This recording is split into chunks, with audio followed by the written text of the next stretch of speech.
Hi, I'm ChildofBones, and I just wanted to talk today a little bit about my thoughts around demonic possession and conjuring a demon. And recently I was lucky enough to take part in an interview for the BBC around demonic possession, and they asked me some interesting questions really, and it was a really good experience because it made me think about this topic that I have very firm, I think, beliefs around and some experiences, but I don't tend to often get to articulate that in any way because no one ever asks. So it was really interesting and gave me food for thought. So basically, I was asked whether I believed in demonic possession, and yes, I do, but I believe in it in pockets around the globe. I believe in the West that we are, in a way, have some kind of buffer of immunity because most of the Western culture doesn't believe in demonic possession, or it doesn't really believe in the horror of it. It's more entertainment. Therefore, I just think, it's my own opinion, obviously, I'm not speaking for anyone else, or I'm not even speaking for witchcraft per se, just myself. I think that in cultures, certainly that I've visited and hung out in some parts of South America, in Kenya and Africa, for example, they're far more steeped in believing in the magical and the demonic, and believing that there can be powers to manipulate using black magic, that there's different gradings of power, and if you give something enough of what you want to somebody that's giving a service, then they will deliver and it could kill you.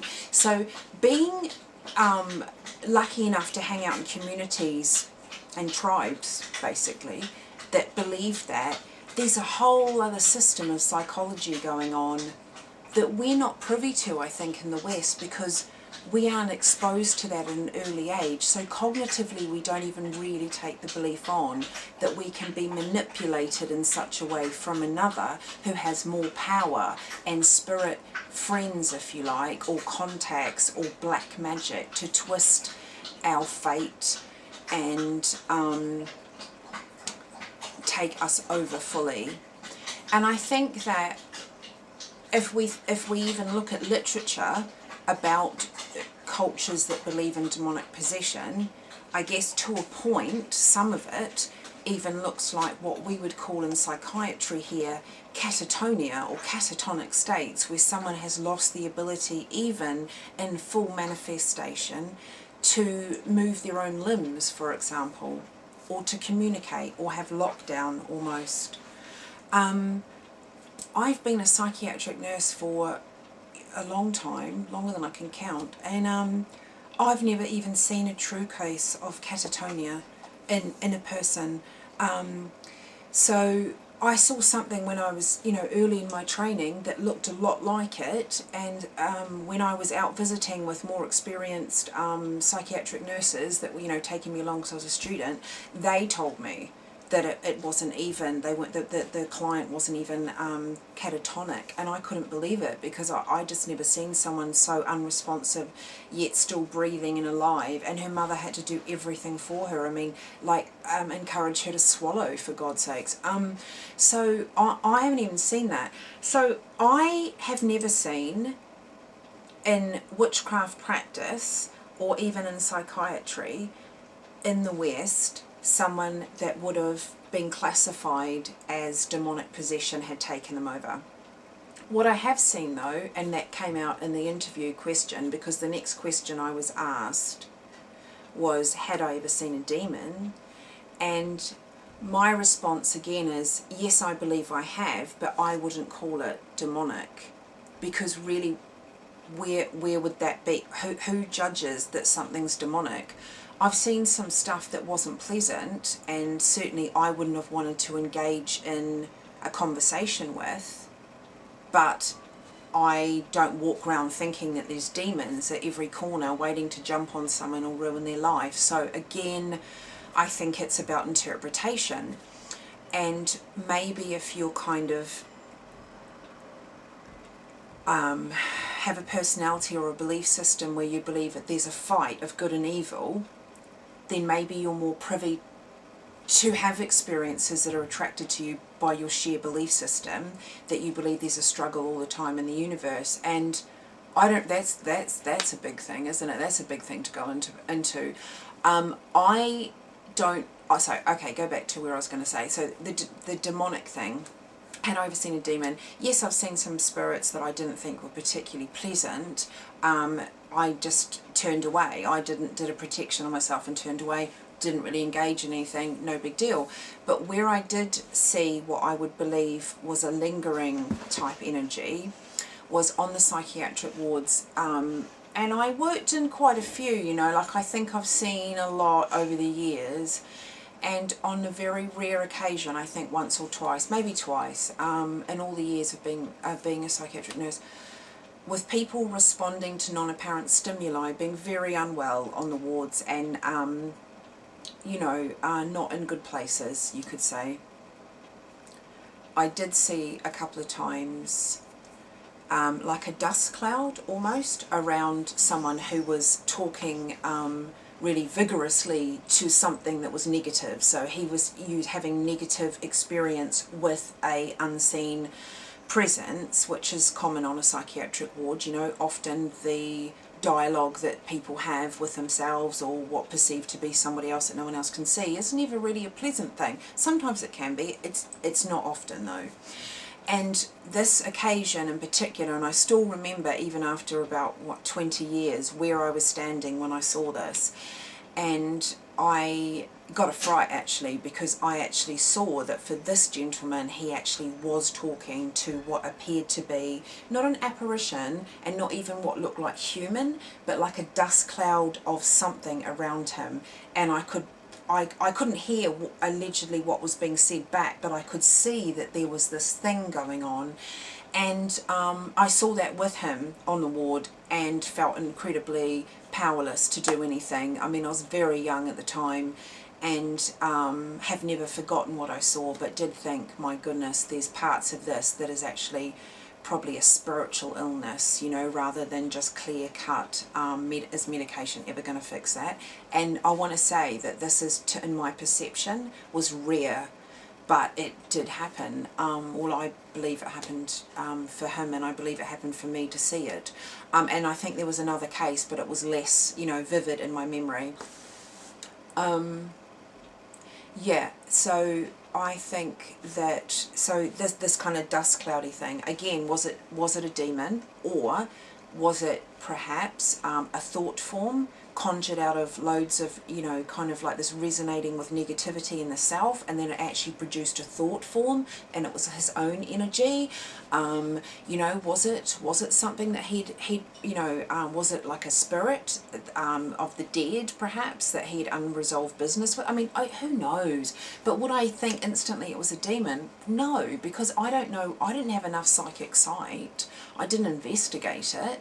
I mean, so I don't know what that is, but I wouldn't walk around thinking that the gentleman in the first and foremost needed, you know, an exorcism. I'm just saying, I saw this dude, he was talking to something, and I stood there, you know, slightly horrified, and I stood there for a while watching it and thought, oh my God, they're actually communicating. Other people around here are talking to shit that doesn't look like anything's happening. They're just, you know, not well, but this guy is clearly talking to something, and I can see it.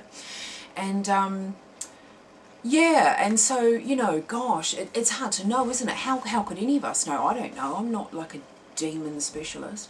And I think another thing that popped up for me too was in this interview questions was, when I was in Kenya, I was out there working for a bit, and there was a witch doctor that came into this house, and, you know, he was a bit of a dude actually, and we couldn't even communicate with language, but I watched him do some stuff with some people, and then through someone translating, he didn't mind that I went and helped him cleanse the house afterwards. Well, I mean, I was hardly the magical assistant because I didn't know what the hell he was doing, and he didn't know what I could or couldn't do, but he was happy that I was, you know, tagging along.